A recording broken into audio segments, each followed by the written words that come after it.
Bringing the advocacy of pride to the countryside of Cebu, Nuzumi Fortune goes to the tranquil municipality of Moalboal.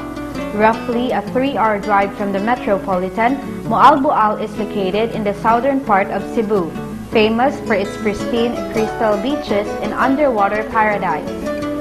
Moalboal Mayor Honorable Inocentes Cabaron himself greeted the officers of Nuzumi Fortune as the good news that his pride was brought to his office. Despite of being an economically striving community, still, majority of the town's population depicts poverty, as not everybody affords a college education, resulting to unemployment. Pride, being a business advocacy, brings work, education, and growth to an individual under the program. In this way, the quality of life does not remain stagnant, but is geared towards success. A discussion between Nuzumi Fortune's officer and Mayor Cabaron, together with Moalboal Women's Federation President Ms. Maria Elena Ali and Poblacion East Barangay Captain Honorable Pedro Tapales, led into scheduling a date of examination for Pride student aspirants to be conducted in their own municipality. Expressing their overwhelming support, the Office of the Mayor pledged to disseminate Pride to every barangay for them to participate in the screening process for Pride. On the examination day, many young people flocked the Moalboal Gym as the venue of the qualifying examination.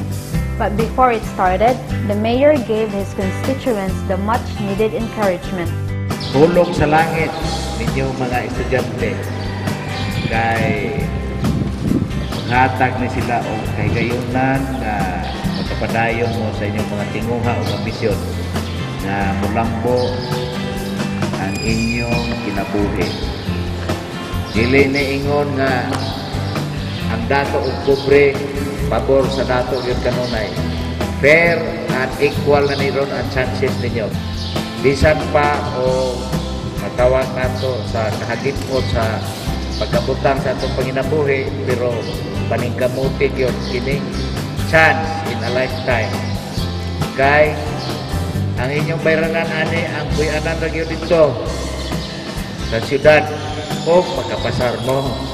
Unahan sa pasar ni Ron ang inyang isa mura o hayahay ba kayo hunaw-naon na ang inyohan na lang gastuhon ang pagpuyo o kaon dito sa Lapu-Lapu. Maurag yun ay kikinahanglan sa tanan, bisag asang endeavor ang inyong kakugi o kanang inyong interest sa inyong pag-eskwela. Over 90 examinees took the test and over half of their numbers passed.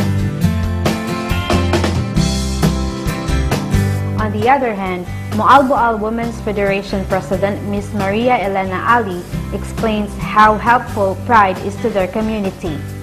Well, it will be a good start, not only the beginning, but how I wish na it will be a continuous, partnership between our municipality as well as our constituents, and this will serve us nga mura bitaw from our municipality nga they will set a good example. Kay nagpasalamaton jud mig dako kay kuan kanang mura siya helping hand sa mga constituents na especially those who are indigent bitaw. So dako kay na siya katabang sa panglantaw in the near future sa mga ginikanan labi na gyud sa ato ang mga problema karon kanang economic crisis, at the same time nga kanang kawad-on jud sa pamilya nga dili sila makapa-edukar sa mga bata tungod sa wala gyud in taon sila kwarta nga ikasustener para mapaeskwela ang ilang mga anak. As the day ends in Moalboal, each of the aspirants will have the reason to face a brighter tomorrow through Pride. Nuzumi Fortune extends the greatest gratitude to the local government of Moalboal for believing in the advocacy of Pride. Study, work, and grow with Pride. Daghang salamat, Nuzumi Fortune!